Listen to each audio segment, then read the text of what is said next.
Valder, it's Thank, Barb. thank you so much, Ms. Bardine, for joining us here in Dallas, Texas on the Valder Beebe Show. Valder, I adore you. How are you, I adore honey? you also, too, and I love the work that you do. What are you up to today? Well, today I'm talking about long-acting reversible contraception. Well, thank you guys for joining me here in Dallas, Texas on the Valder Beebe Show. How are you? I'm good. Very well. How are you? Hi, who do I have in the studio with me? You have Alexa Davalos and Luke Kleintank. Thank you so much. You guys are here talking about the Amazon Studios' highly anticipated new drama series, The Man in the High Castle. If I could start with you, Alexa, tell me what's going on. I'm excited about that. Oh man, it's an intense world. We're living under extreme occupation, both by the Japanese and the Germans. The United States is no longer the United States we know. So this is an alternate history. Makes you think. It does make you think if the war would have went differently. Yeah. And you guys are doing something that will make people think, because everybody know the outcome of the war. Now we got to push our minds a little bit to think like this. Yes, absolutely. I think that's what we want. We want people to think, and that's the goal. Luke, tell me about your role. I played Joe Blake. He's much like an adventurer. You see him in under the occupation of Nazi Germany, and then you just kind of go on this journey with him across what used to be the United States, and you see him meet new people in his life and all these obstacles that come in his path, and the decisions he has to make in this world, and you kind of see the world unfold through his eyes and all these characters' eyes. So. Okay, and what's different about your character? What's different about my character? Yeah, what's different about your character? I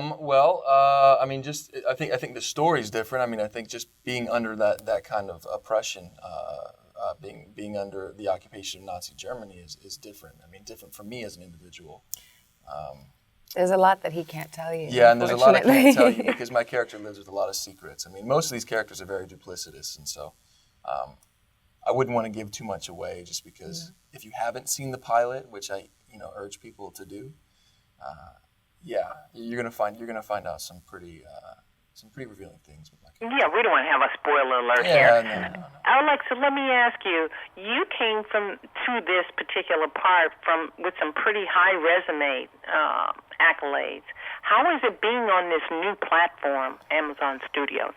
I have to say it's been one of the most profound experiences of my career for a lot of reasons. Number one, obviously the story and the cast. The cast is extraordinary, but I have been blown away by the amount of liberty that Amazon has given us to explore this story and to tell it. Creatively, there's been freedom I've never experienced elsewhere. So it's been an extreme gift on a lot of levels. Luke, you come well qualified also, too. You guys are in new Hollywood territory, if I could call it that. Do you see the success you can create for yourself in this new Hollywood? Yeah, I think this form of media is. I mean, we live in a generation now where everything is so technical. So I think that these forms of media are creating the best television. I mean, our show is on the scope. I mean, it's massive. It is like a huge studio film as far as the money and all these things that they're putting into this. But it is very much like an independent film because the quality that we're putting out is incredible. So I think there's so much room for growth here, and I think for me as an actor and as an individual, I think it's a great experience, and I think hopefully it gives me bigger and better things in the future. Well, Alexa and Luke, you guys are pretty incredible yourselves. When do you guys want us to tune in? Friday, November 20th. Tune in. Full season Friday. Well, my audience is listening, and I know they're going to tune in, and I've got something to watch on Friday night, Man in the High Castle. Yeah. I thank you guys so very much for being my guest today on the Valder Beebe Show. Come back when they renew you for season 3 and 4. Okay, thank you, Val. Thank you. Thank you.